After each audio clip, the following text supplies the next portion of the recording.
स्वागत है दोस्तों।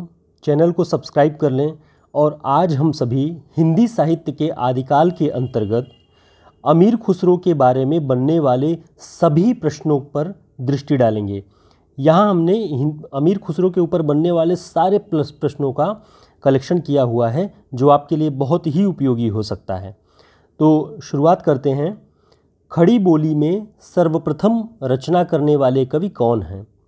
ध्यान रखिएगा कि खड़ी बोली में जब भी कभी यह पूछा जाए कि सबसे पहले रचना करने वाले कवि कौन हैं, तो उसका जो सही उत्तर होगा वह होगा अमीर खुसरो। अमीर खुसरो का ही नाम आता है हिंदी साहित्य के इतिहास में खड़ी बोली में पहली बार रचना करने वाले का सबसे पहले। और इसमें हम देखें कि सबसे महत्वपूर्ण उनके बारे में कथन जो उनके बारे में लोगों ने कहा है कि इतिहासकार ईश्वरी प्रसाद ने इन्हें कवियों में राजकुमार कहा है। अलाउद्दीन खिलजी ने इन्हें तोताए हिंद कहा है। और जो विशिष्ट एक और बात इनके बारे में प्रश्नों में पूछी जाती है कि इन्होंने दिल्ली के सिंहासन पर कितने राजाओं का शासनकाल देखा है, तो इसका जो उत्तर है वह है 11 राजाओं का शासनकाल अमीर खुसरो ने अपने जीवन काल में देखा हुआ है। और भी जो बहुत महत्वपूर्ण बिंदु हैं हमने उसको यहाँ पे संकलित किया हुआ है। जो भी प्रश्न बनते हैं तमाम तरह की परीक्षाओं में, खुसरो ने ही सर्वप्रथम पहेलियाँ मुकरियाँ लिखना आरंभ किया था। ये बात इसको प्रश्न में इस तरह से पूछा जाता है कि सबसे पहले हिंदी में पहेलियाँ मुकरियाँ ये सब लिखने का जो श्रेय है वो किसके ऊपर जाता है, तो इसका सही उत्तर होता है अमीर खुसरो। दूसरा जो महत्वपूर्ण तथ्य है कि इनका जन्म कहाँ हुआ था, तो इनका जन्म अलीगढ़ ज़िले के निकट कासगंज ज़िले में जो कि उत्तर प्रदेश में है, वहाँ सन 1253 ईस्वी में हुआ था। यह भी हमें ध्यान रखना है, ये भी पूछा जाता है। खुसरो की गणना हिंदी साहित्य के इतिहास में आदिकाल के अंतर्गत की जाती है। इस पर ऐसे प्रश्न बनते हैं कि खुसरो की गणना हिंदी साहित्य के इतिहास में किस काल के अंतर्गत की जाती है, तो जो भ्रम होता है इस वजह से इसे आप ध्यान रखिएगा कि आदिकाल के अंतर्गत होता है।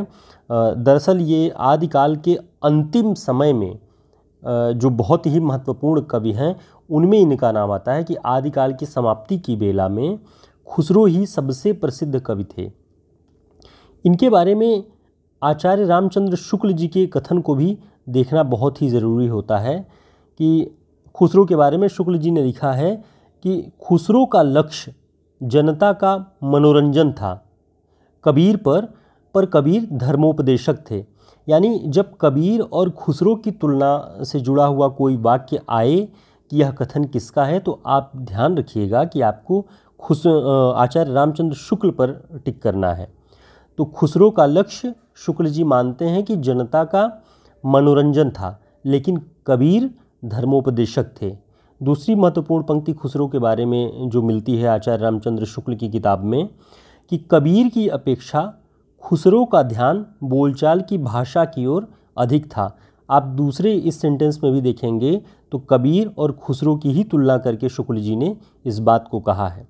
तो कबीर की अपेक्षा खुसरो का ध्यान बोलचाल की भाषा की ओर अधिक था।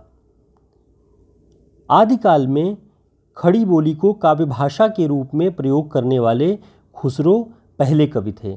इस पर भी प्रश्न बनता है कि आदिकाल में खड़ी बोली को काव्य भाषा के रूप में प्रयोग करने वाला पहला कवि कौन था, तो इसका जो सही उत्तर होता है वह खुसरो थे। तो आपको इन प्रश्नों को दाएं बाएं हर तरीके से समझना है कि कैसे परीक्षाओं में पूछा जाता है।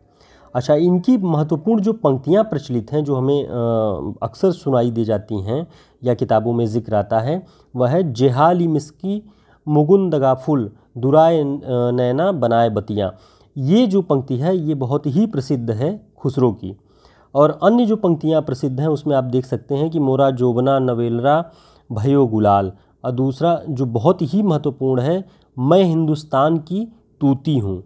मैं हिंदुस्तान की तूती हूँ, यह अक्सर पूछता है कि यह पंक्ति किसकी है, तो इसका जो सही उत्तर है अमीर खुसरो की ओर जाता है।